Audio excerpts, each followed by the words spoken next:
Pag tinanong ka kung sino ang inspirasyon mo, sino ang may isip mo?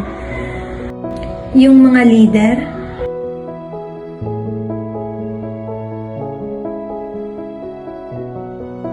Mga doktor?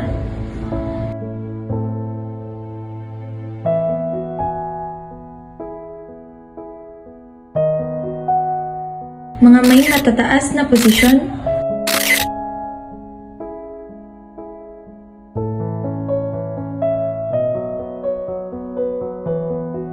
Pero paano naman ang mga tulad nila?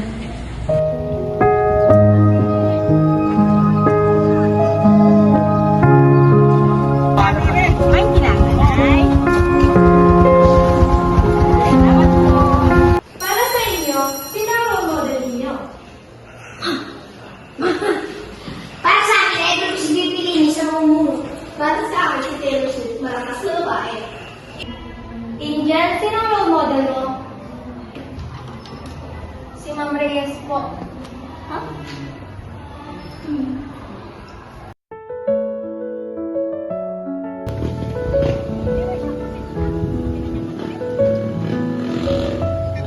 Mabigay pera, pabili na po ng project.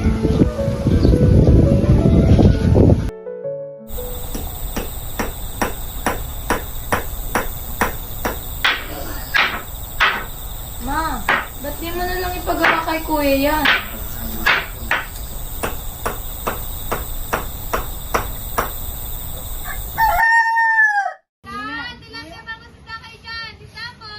Sayang kung nakapag-aral siya, di sana mas malayo pa narating niya.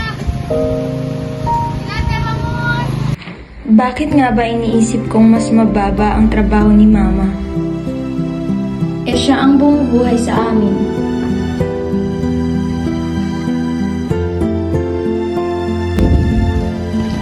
Ina, hindi mo na kaya yan.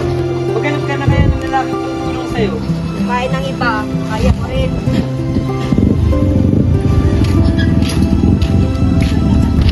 Aling Mila, kailangan siya ang dahilan kung bakit ako nandito ngayon. Pasensya na, mas mahalaga ang edukasyon ng mga anak ko.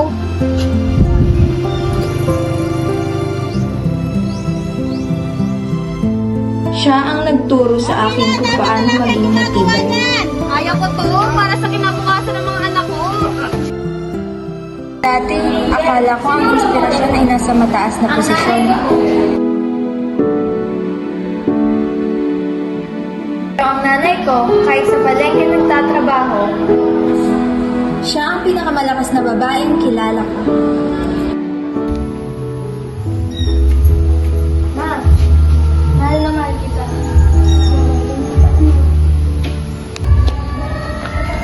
Ma, maaari mo ba akong tumasok?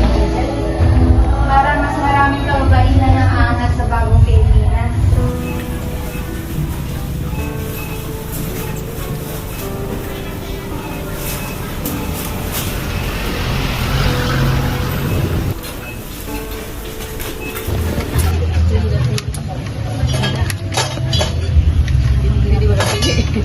Ma, hindi ka ba napapagod sa ginagawa mo?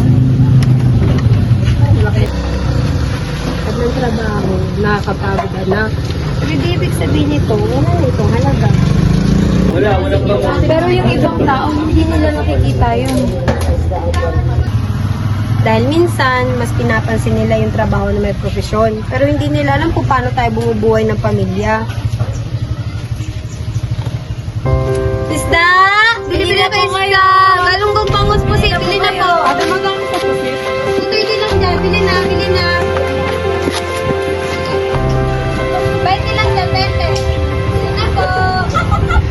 Dati, akala ko ang pagiging role model ay para lang sa mga may mataas na posisyon. Pero hindi ko nakita ang mas mahalagang bagay.